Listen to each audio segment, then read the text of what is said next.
Well, for those who don't know, is a publishing legend, is the best way to describe her.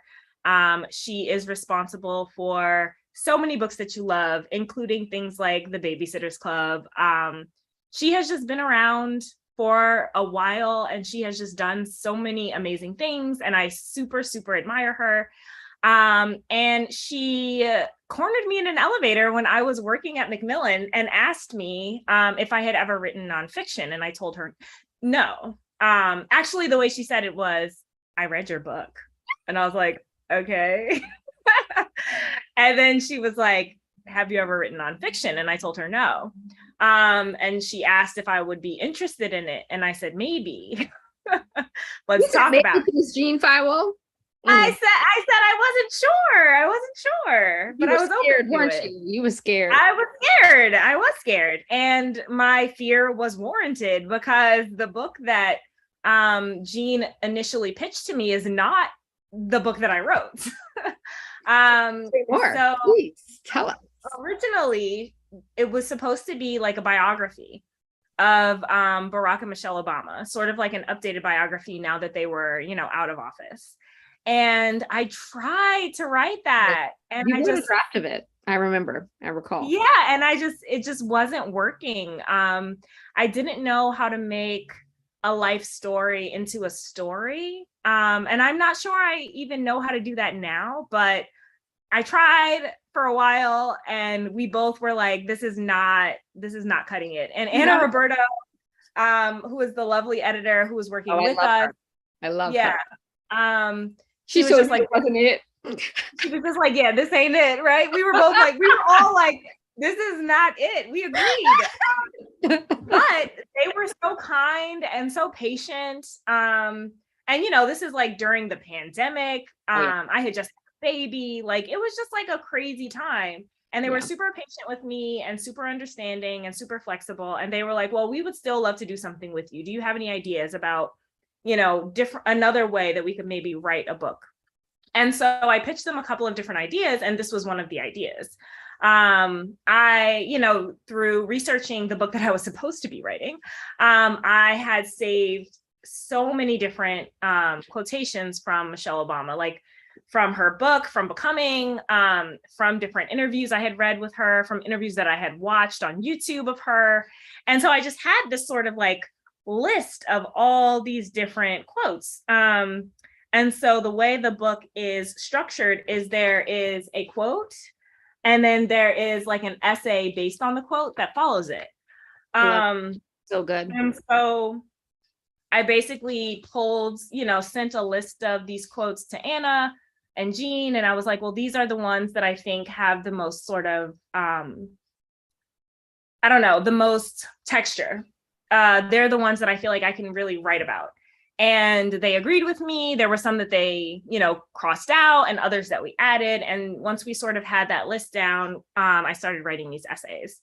And yeah, that was kind of how the book was born. It was a long process. I'm grateful that it's here. I saw you through that, because I think too that it's really hard to write about our heroes and write about people that mean so much to us when we're in chaos, right? When we're literally, the pandemic had started, you had an infant. It was hard to find your tether into the work. Writing nonfiction is also a different endeavor than fiction. It's completely different. But what I love about this book, for many reasons, that I feel like teachers and librarians can use it as an instrument, as a way to help students deep dive and get vulnerable and use quotes as frames for essays and learn that construction, because there's so much good stuff in here. And like, you pulled really deep, you got really vulnerable. And so I don't know how else to be. It's true. If you don't know anything about Ashley, like, heart on her sleeve, like ready to like engulf you in a hug if she likes you. And like, it's like giving her tears, basically. She like collects tears, and she's a person that can take the hardest person like me, who I think I'm hard, but I'm not that hard, and like break me down. And I love that about you. And I feel like you gave us a piece of yourself in these essays. And so we're going to deep dive them and get So first of all, your dedication is so, so incredible for this book. Okay. You said for my mother, the first lady of my heart. And I was like, why are you trying to make people emotional before they can get fully invested in the work? Okay. Like you're just like, where's the tissues? And I'm on page 1. Like I barely got past the copyright page, and here we are. And so both you and I have really strong moms that are pretty similar. Like Yes. I love being around your mom. She's the greatest. Can you talk about sort of the role of your mom, because she comes up in some of these essays, and then sort of how you were able to build that bridge between her and Michelle, and sort of that sort of influence. Yeah. So I don't know. I felt kind of bad, like dedicating this book to my mom, because it's like it's probably like one of the shortest books that I've written.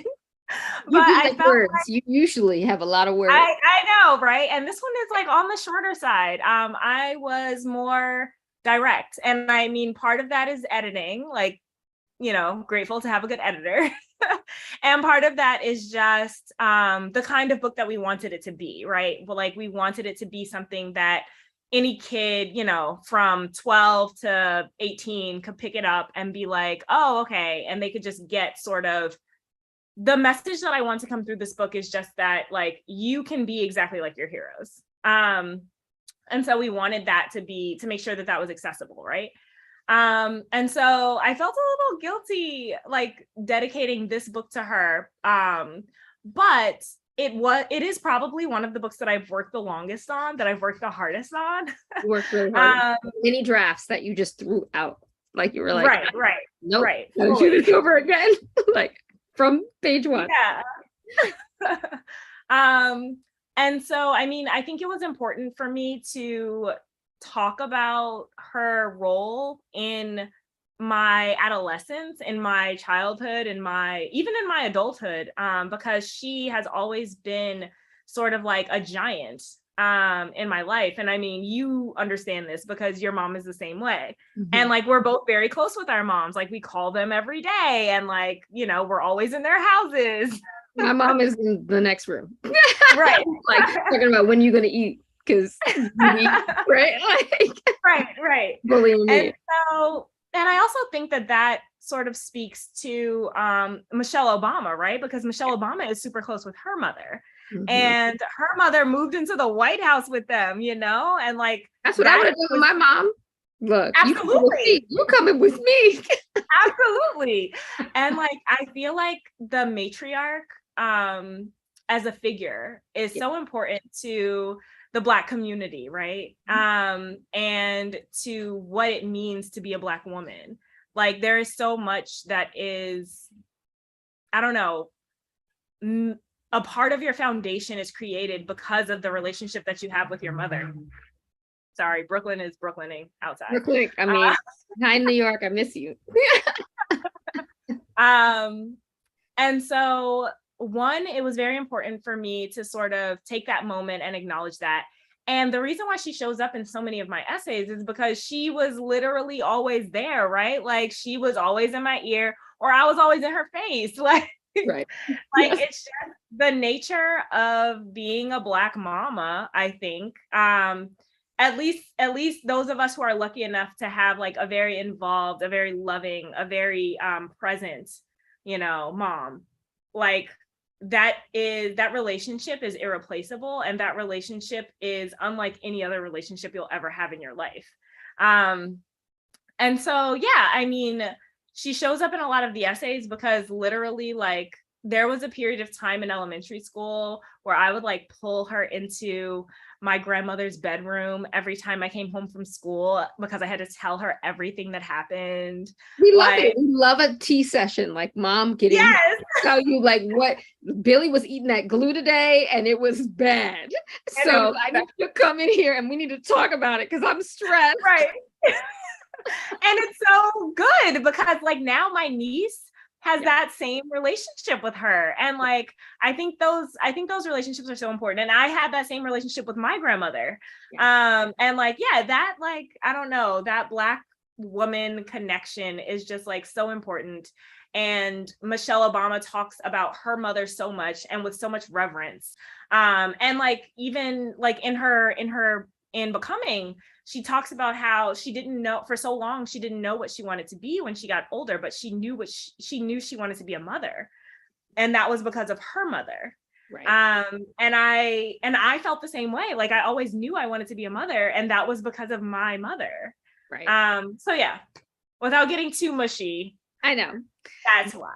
If you ever get a chance to like meet Ashley in person, you should ask her stories about her mom, because she's incredible, and she's just so funny in the way that like My mom's always doing the most. she's Always doing the most. She's busybody. She's doing her thing, and also the stories that she tells of little Ashley are just incredible. And so I hope that you get to, because I've talked to your mom a bunch about this, you can ask my mom stories of little Dhonielle, a mess. Like I can't wait to tell you all my secrets and all my little, like how much of a ridiculous little pest I was. Like it's perfect. Like, I love it. And I want to talk about why we love Michelle Obama. Like there's like I just for a moment, just before we move to like the real question, like she's incredible. I mean, if people don't know, Michelle Obama is also producing our wonderful book, Blackout, and bringing it into the world as a film and a TV show. And can you talk about how, even once I got you on the phone, right? It's a great story. You tell the story. Oh my gosh. So I found film agent calls and she said, you know, you need to sit down. I need to tell you something. She said that President Barack and Michelle Obama are going to produce Blackout. And I said, wait, what? Huh? Like I always like, huh? Wait, what was that? Like I couldn't even process it. And then so I had to be tasked to tell everyone. And I remember I called Ashley probably 6 times. I robocalled her. It was like, emergency, like, please pick up the phone. I had no idea where my phone was. Right. Like she was her best Friday. I think it was like a Friday night live, like, you know, signed off like movie time, like Netflix and chill. And I'm trying to reach her. Right. Angie Thomas almost ran off the road. She was screaming and driving. I had to have her pull over. Like, and she just was screaming. Tiffany was just like, she started cursing. I can't even repeat. She was like, you're kidding me. Don't play with me. Don't play with me. Don't play with me. Nikki was just like, I'm going to faint, you know, like it's just so wild. And I love it, you know, and I think there's something about her. I don't know. There was something about hearing her name. About Michelle Obama. Yeah, exactly. I just hung up on her when she finally did get me on the phone. Yes. And ironically, I hung up on you and called my mother. Yes, you did. Yes. I said that and you were like, whoa. Oh, you like couldn't even process it. It was like you were short circuiting, and then you literally called your mom. Yeah, I called my mom. Yeah. I mean, she is style, she is grace. Like, oh, what is there to say like about Michelle Obama? She is the epitome of class. Beauty. She is eloquent in every aspect of the word, like elegant. Like she is everything that you like aspire to be. I think seeing her was so powerful, right? She's beautiful. Yeah. She is of us, right? She is community focused. You know that there is love there, and we know that she's been on a journey, right? And just seeing her, I'm like, wait, had I been a little girl, like I'm jealous of the little girls that got to grow up seeing her as First Lady. I'm like, what a treat for you. My niece, she's like, oh, Michelle Obama, she could be in our family. And it's like, yes, kid, she could be in our family. And that is something that is incredible, right? It's a game changer. I mean, she is a game changer. Like, I don't know. I mean, this is the Michelle Obama fan club. So like, exactly. I can talk about her for hours, but like, her. I feel like something that, I mean, I learned a lot more about her than I initially knew through like writing this book and like researching the book I was supposed to be writing. And one thing that really stuck out to me was how like on the campaign trail, they called her the closer, because Barack would go out and he would do his thing, you know, he's super well spoken, he's super smart. Yeah, like very, but he appealed to a very specific demographic, right? And it was like college educated young people like loved him, right? But everyone else were sort of suspicious of him, or just like felt like he was too uppity, you know? And even though Michelle also went to Harvard, and even though she, you know, went to Princeton and like had sort of, I guess, the same kind of like impressive background, she just came off as so much more down to earth. Mhm. The fact that she came from a working class family, and the fact that she was really able to, I mean, for lack of a better term, code switch, right? Like she knew who she was talking to when she was talking to them, and she knew how to approach different people and tell them give them the version of her that they would be most amenable to. And so during the campaign, they called her the closer because he would do his little speech and, you know, do his fancy thing or whatever. And then she would come after him and she would like rack up everybody else. Like, I love and I just think that's amazing. In addition to the rest of her being amazing, but Right. yeah. And that they have that partnership, right? And it makes me wonder too, she's such a titan of a human being. She has said so many amazing things. How the heck did you like pick your quotations? Like, was there a governing principle? Like, she said so much. Like, I just feel like, and I know the book is slim, but like Yeah. you could probably write 3 of them and still Right. not get through everything great that she said. Right. Well, so the only governing principle I had was that the really iconic things I wanted to include. So like when they go low, we go high. Like I was like, well, I'm definitely writing an essay about that. No, I need to learn that lesson. I've not internalized that lesson. I mean, I think the essay that I write about that quote is like not me going high at all. No, I know it's like, not. That's why I'm like, it's like I wish I went high. Me too. I go lower. Like, I go low. I go low. I don't go yeah, high. I often go low. So like I started with like the iconic sort of moments, right? The ones that I sort of knew from memory. And then I was going through her book, going through Becoming, and like highlighting things or looking at things that I had previously highlighted, or things that I had tabbed. I had been, you know, previously reading a ton of interviews with both of them, because you know, when I was trying to write an autobiography, I wanted to make sure that I used a lot of their words, because so many people have written about them, right? So many people have said so many things about them. I wanted to make sure that I was also using things that they had actually said. And so that was another way that I gathered a lot of them. And then it was just kind of thinking about the quotes that I saw that like hit me, that I felt like an emotional connection to, and then that I knew that I could like write an essay based on, right?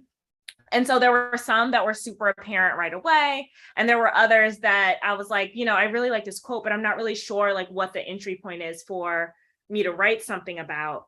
There were others that I read and like I immediately like flashed back to like high school, and I was like, oh, I know exactly the scene that this reminds me of. Like they're like one of the, I'm not going to remember the quote exactly, but one of them is something about how female friendship is so important. Right. It's like I forgot what it is too, but but yeah, that one, I was like, as soon as I read that quote, I was like, oh, friendships between women, as any woman will tell you, are built of 1,000 small kindnesses swapped back and forth over and over again. And that was from Becoming. That's a word that I needed to hear today. Okay. Right? That's a word. That is a word. And like as soon as I read that, I immediately flashed back to being in middle school, and I had my period, and I dropped my soiled pad on the floor in the bathroom. No, and so that is basically what I started the essay with, is like that scene, because like I am like preparing for trauma, right? Yes. Like I'm in that shields up. Right. I'm like in that stall. I'm like losing my shit. I'm like, somebody's going to see this. Is going to be the end of the world. But a close friend of mine was in the stall next to me, and she just kicked it back and was like, Ashley, you dropped something. Like she said it quietly, you know what I mean? And that like unfroze me. And I was like, oh, okay. Like, let me, you know, whatever. But it's like, that was what, 20 plus years ago. And I remember it so vividly because it was like such a moment of like unnecessary kindness. Yeah. But like it is something that a friend would do for you. And we don't yeah, ever have to speak of it again. Yeah, exactly. Like we didn't. Never speak of it. Like it's just like, yeah, I love that. Yeah. And so yeah, there were some that hit me in that way where it's like as soon as I read it, I was like rocketed back and I knew exactly what I wanted to write about. So yeah, it was a mix, but that was kind of the way that they like, you know, came together. I love it. And so I have a couple more questions for you, but for those who are watching, whether on YouTube or here, please drop us a question and we will make sure to answer it. Please give us some more things to talk about.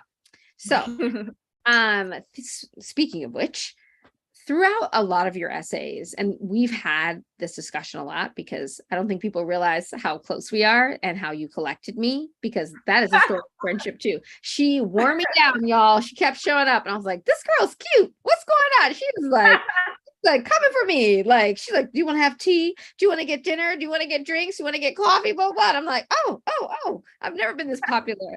And she got me. War of attrition. That's the type of friendship that like literally happens to me. And what I need. And now she can't get rid of me as much as she wants to. But thinking of that, we talk a lot about in our personal communications, the topic of anxiety, and that has come through. And both of us have different forms of anxiety. Certain things make us anxious. And I would love to talk to you about anxiety and the role it played when you were a young person and a teen versus now when you're adult. And what do you wish that your younger self knew that your older self knows now? Like when I was in high school, I didn't even know I had anxiety. I just would panic. Like I would spiral. That's what my mother called it, a spiral. She's like, you're in a tailspin. Go to your room, like reset. She'd always say reset for the day. Take a shower, eat, reset. Yeah. No, I was the same. I didn't know anything about anxiety like as a thing. And I think that a lot of people, especially in the Black community or in marginalized communities across the board, they're less likely to know or to acknowledge. I think things are changing a little bit with our generation. Like, I feel like the millennial generation is just like more aware of mental health as a thing. And they're sort of geriatric millennial, so I'm not claiming that. I am in the middle. However, okay. Continue. You're at the beginning, but you still count. I'm in the crack. That's what I call it. I'm in the crack between the crack of X and millennial. Exactly. I'm in the crack. Oh my God. Okay. I'm a micro generation geriatric. Anyways, that's what they call it, a geriatric millennial. But I do think you're right. I think we're getting better. Yeah, we're changing it. And so yeah, I had no idea what it was. I didn't know, you know, that it meant that there was like a chemical imbalance in my brain, that it was literally like a physical thing that I couldn't control. I just thought I was crazy. And you know, I would do things like, you know, calling my mother, like robocalling my mother if she wasn't answering the phone because I was convinced that she was dead. Or like I robocall my mom every day. I'm like, where you at, girl? I'm checking your location. She shares a location. Yeah. I'm like, where you at? I see you in the streets. Call me back. Like, I'll call her until she picks up. Right. Exactly. So I would do that, but this was before you could check a location. You know what I mean? No, so you were at the payphone. You were at I was at my grandmother's house and my mama wasn't home from work yet and she was supposed to be. And I was like, what is going on? Yes. So I was blowing her up. And then I would have like panic attacks from doing my homework because I went to like a really intense, like academic driven high school, and like that would like stress me out. And so I would just like have panic attacks about my like not finishing my homework or not understanding my homework because I felt like I needed to be perfect and always understand everything. Yeah, there were just like so many. I had tons of intrusive thoughts. still something that I struggle with today, but it's a little bit better thanks to Lexapro. Shout out to Lexapro. Shout out to medication. um, but yeah, I mean, anxiety was a big part of my experience growing up, but I just didn't have the language to understand it, and I didn't have the language to ask for what I needed. I didn't even know what I needed. And to think about that as an adult, I have a lot of compassion for, my younger self, because I wish that I had known more. I wish that I had had more information. I wish that my parents had had more information, because I think it was the thing where, mental health is sort of hush hush in the Black community, unless it's like a situation where you like literally can't pretend and someone is like actively harmful or something like that. So yeah, it was important for me to write about that, especially writing a book that is based on, Michelle Obama and myself, who are both like high achievers. And I think a lot of people who read this book will probably be, these quote unquote high achievers. And I want them to know that, if they feel anxious, that is normal. And that there are resources out there that can help them. When I in my high school, there were so many kids who had, I knew a girl who had an ulcer. I knew a girl who had who was losing her hair. I knew like so many people who were having like really intense stress responses to just like the level of pressure that my high school like exerted on the students. And nobody knew how to talk about it. Nobody knew like what was happening or what it was. I had a rash. So something that I realized that I know now is that one of my anxiety responses is I'll get hives. And so I had all this testing done because they thought I was allergic to something, but it was just stress. So it was just because I share that with you. So I know when I'm stressed and I'm trying to fight it, when my entire neck is itchy and hot. And I'm like waking myself up and I'm like, uh-oh, it's back. And I thought, I went through the allergy test. They were like, there's nothing new to you. Like it's a stress response. I'm like, whatever. It's not anxiety. It's not anxiety. And I hadn't had it since high school. And then I got it during the pandemic. And I had, obviously, like I was thinking about starting anxiety medication, but I also have like a dedicated allergist because I'm like an adult now dealing with like my medical things. And he was like, yeah. And he was like, it might be stress. Why don't you just try taking antihistamine and like journaling? And I was like, what? That feels like an attack. It's an attack. But it's my allergist will call me out in a second. It's so funny. But yeah. So high school for me as a teen, I didn't get those the hive stress response anxiety until I was living abroad. Living abroad and being the only person who looks like you can create in public spaces a physical response. And so I used to get a headache in the back of my neck, and my neck would just be red, like it's so itchy. And so as I'm an adult, my neck has been itchy since Friday. So like I'm in the itch zone right now. And so it's a thing that I'm, and I went to one of those schools too. So my anxiety turns into obsessive to-do lists, obsessive writing out everything that I have to do and crossing it off. And if I haven't done enough, rewriting the list, right? And then writing the things I've already done so that I can cross them off, right? Like it's habits. We talk a lot about sort of how it sort of affected you as this young person, and then how that kind of rolls into self-esteem issues, right? Because you're feeling like you can't do things that you want to do. And I know Michelle Obama speaks so much about self-esteem, self-worth, your purpose, all of that. And I want you to talk about sort of your relationship, like why you decided to write about this topic, and if reading about how Michelle Obama dealt with it, if that sort of helped you, like what is important for you to include, like your messaging around the element of self-esteem and self-worth. Yeah, so I think that my experience with self-worth is ongoing. I think that when I was younger, when I was, in high school, in middle school, it was I thought of it in a very specific way. I thought, do I like the way that I look? And if I like the way that I look, that means that I have high self-esteem. Because that's sort of the way it's messaged when you're a kid, right?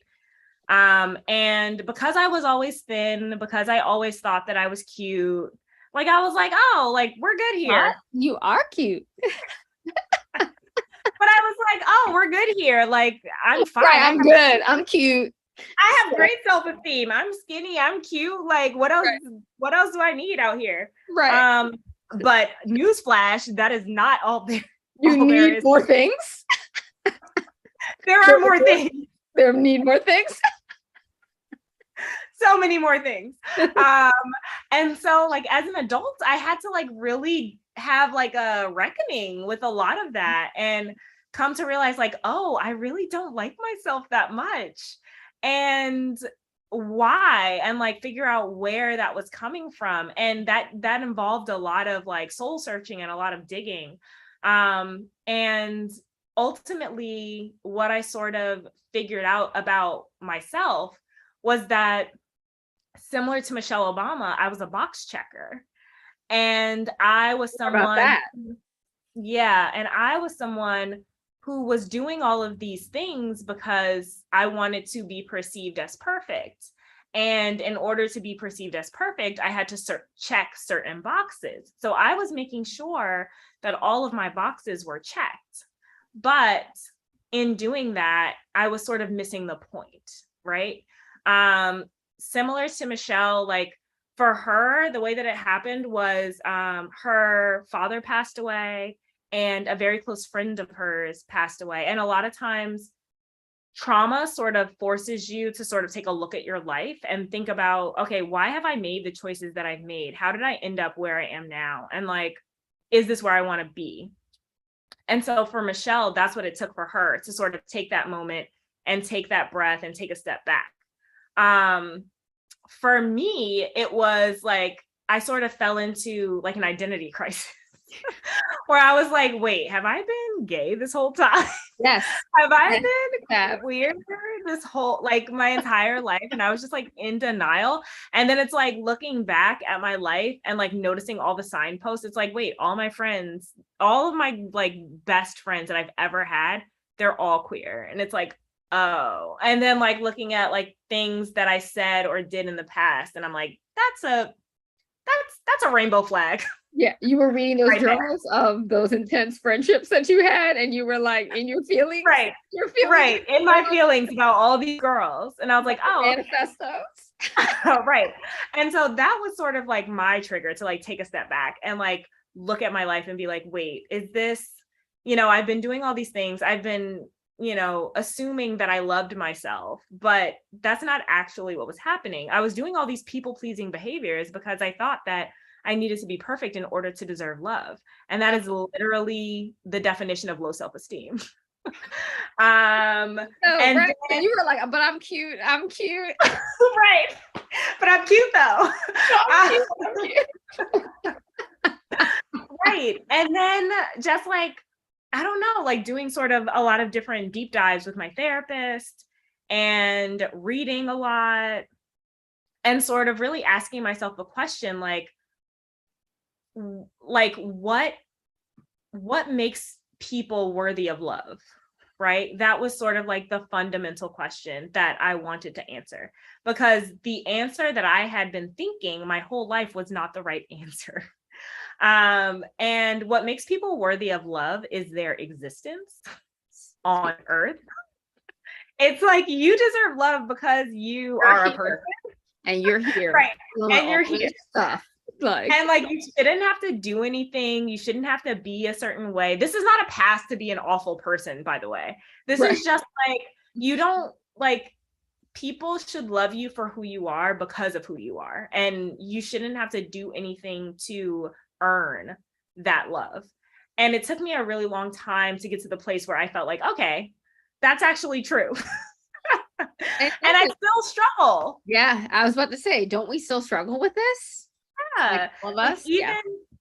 even knowing that, it's still a struggle. And I think for Michelle Obama, it was a little bit different. For her, it was less about love and it was more about achievement, right? Like how much does she need to achieve to be worthy of love? And for me, it was like, I just need to make everybody happy to be worthy of love. So it was a little bit different for the two of us, but I think we both sort of circled back to, oh, okay, like we are worthy because we exist. And that's what I wanted sort of like the message of the book to be, is that like, you don't actually have to do anything. Like your friends love you because they love you. Your family loves you because they love you. And if they don't, they are the ones that are missing out. And so finding those people who do love you and who do support you because of who you are, because of the fact that you exist in the world, and you add something by existing, is what is important. I don't even know if I answered your question, but you did well. You did well. okay, thank you. Yes. Let me give you some praise. It's so interesting that talking about sort of this idea of self-esteem, right? And how our younger selves can have experience, or like the trauma that you were talking about that can then snowball into all of these responses as we get older about the topic of self-esteem and, and how we feel about ourselves.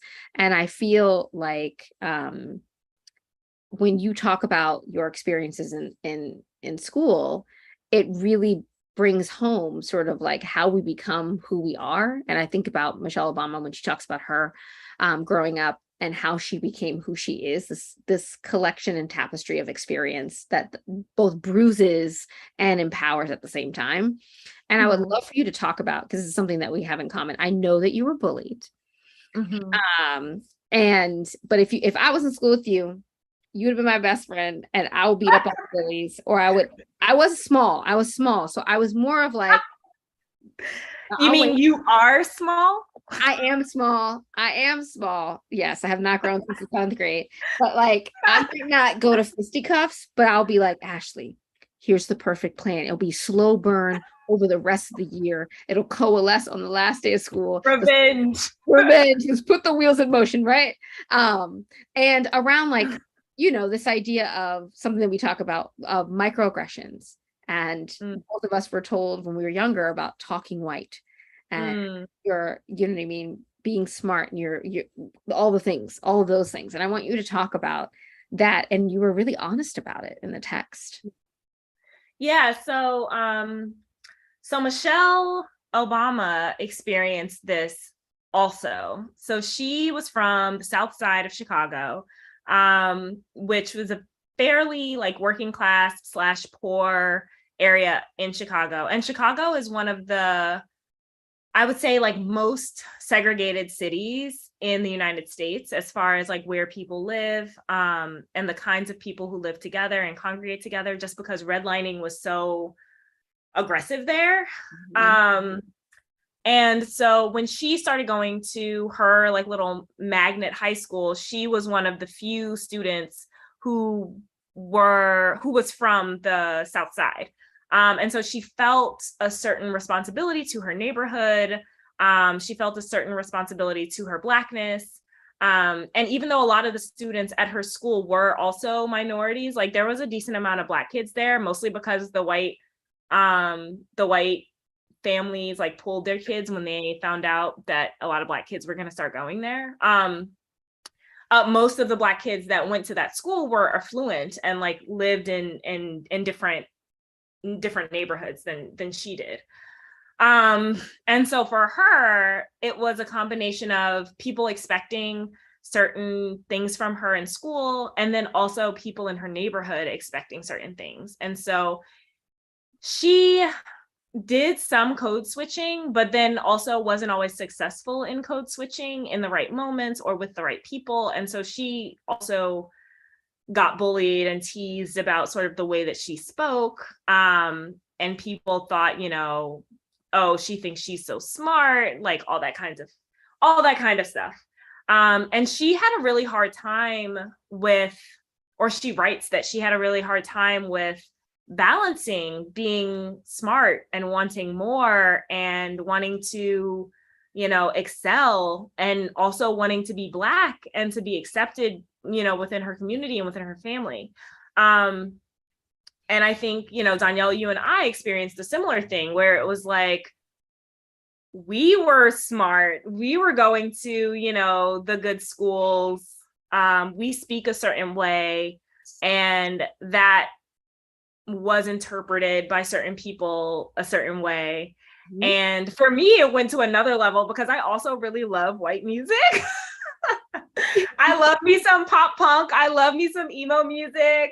And people just like really didn't get it. They didn't get it. Listening to Alanis Morissette, and my cousins like just railing on me. They're like, yes, it's like blah blah blah blah. And I was just like what is going on? It just made me really stubborn about my music. I'm just like, yeah, you can plug your ears. So right, I like what I like. I like what I like, but also it's the whole thing that, to be Black is to be excellent. So this whole internalized to be excellent is to be white. So you're talking white or you're behaving in white ways, and it's like, but no, what are you talking about? It was very stressful. And it was a bummer to like get that from your own people, your own community. And for them to sort of be drinking the Kool-Aid, like to believe this thing that they had to be a certain way, or they had to speak a certain way, or they had to present in a certain way to be Black. Like, I'm Blackity Black. I am. And I always have been. My mother is the most militant woman you will ever meet. I never in my life had a white doll. Like, I remember so vividly, I wanted a Black Barbie sleeping bag. And like, this sounds very you. And like, this was like early 90s, you know what I mean? So it's not like they were making a lot of those. No. It was hard to find, but my mother found that shit and she put it on layaway. You know what I mean? Like, this is the person who raised me. And so I was never under any impression that I wasn't Black, but other people were telling me that I wasn't Black enough. And I think my dad, my household, everything about me. Yes. Like, what are you talking about? And like, so, and it's also funny because like when I went to college, it was the same kind of thing. Like, people expected me to be a certain way because of the way that I spoke. And like, I remember there was this one kid, like every time I came to his room, he like changed the music. He like put on like hip hop and like really intense, like trap music. And I'm like, what is happening? I like the Death Cab for Cutie that you were playing before I walked in here. like, can we come back to that? Can we roll that back, please? No, yeah. It's so interesting, and how these kinds of things like snowball and coalesce into, they become bruises, but they also make us overcompensate, right? They affect how we move through the world, how we write, how we go about everything. Right? It's frustrating. It's on both sides. We like live in this limbo space, right? It's at home and it's also in the world. Oh, you're so articulate. Yeah. Well, I should be. I have 2 master's degrees and I was an English teacher for many years and a librarian. I should be, things like that. Oh, wait, we have a couple of questions. I told you, like, I told them that I was going to forget because we just always yak. Yeah. Okay. This is a good one. Katie G asks, what did you find were some of the similarities and differences between writing nonfiction and fiction? And will you continue to write more nonfiction? That's a great question. I didn't even ask you that. That is a really good question. Similarities. I feel like since this was narrative nonfiction, sorry, I just burped. I feel like since this was narrative nonfiction, it was more similar to fiction than nonfiction sometimes is. Like, I was trying to write stories, right? Even though they were stories that had happened to me, I was trying to make them stories that were interesting to read. And so I think in that way, in the way that I describe things or the way that I describe people or places, that felt very similar. Maybe I was slightly less flowery because I was like working from memory and the memories weren't as vivid as my imagination might be. You had less of your emo sauce on it. Like, all of your fiction books are full. I mean, it's like, they're full of the feelings. And I could tell like Anna was cutting that She must have Yeah. me being like, nope, nope, nope. Yeah, so it wasn't as feelingsy, I guess, because I guess when I'm writing fiction, I want to make sure the reader is feeling whatever the character is going through. But when I was writing nonfiction, I think I was less concerned with the feeling part of it and more concerned with the fact part of it. And like, this is what happened, this is how, and this is how it made me feel, versus like, this is how this character is feeling. And I want to make sure you understand how the character is feeling so you feel the same emotions. So that was a little bit It's a different. Yeah. Yeah. I would say that the one, something that's similar that I watched you go through was, it's both really hard. They're both hard. It's a different muscle. Yeah. I mean, writing is difficult. Yes. In general. But writing in a way that I have never written in a long form before, because I've written essays before, but not, several essays in a row. So yeah, it was difficult, but I think that I learned something about nonfiction that I would not have known before. And that is that it is more similar to fiction than you think. And you can make it even more similar, like by writing more about, at least for me, writing more about the emotions behind the event. And so yeah, I guess I have less trouble projecting emotions onto characters, but I wanted to do that less since I was dealing with a real person, Michelle Obama, and myself. So I wanted to do that less. As far as writing more nonfiction, I think I'll always be somebody who's interested in writing essays about specific topics, but I don't know if I would write another book about it. Okay, cool. Fascinating. Okay, so Sam O asks, what was the most surprising thing you learned about Michelle Obama? That is interesting. I think the most surprising thing I learned about her was two things. So one, I was very surprised that her college roommate was completely, her college roommate's parents were so like racist, I guess, that they did not want her roommate to stay in a room with a Black person. Oh, and that man. Yeah, and that Michelle didn't know that was why her roommate moved out until much later. And that struck me like really deeply, because when I was going to college, I had a lot of worry about my roommate not knowing that I was Black before I showed up. Oh, because your name? Because of my name, because of how I sound, because this was pre-Facebook. Right. You know what I mean? So like, I was like, this person is going to hear me on the phone. Yeah.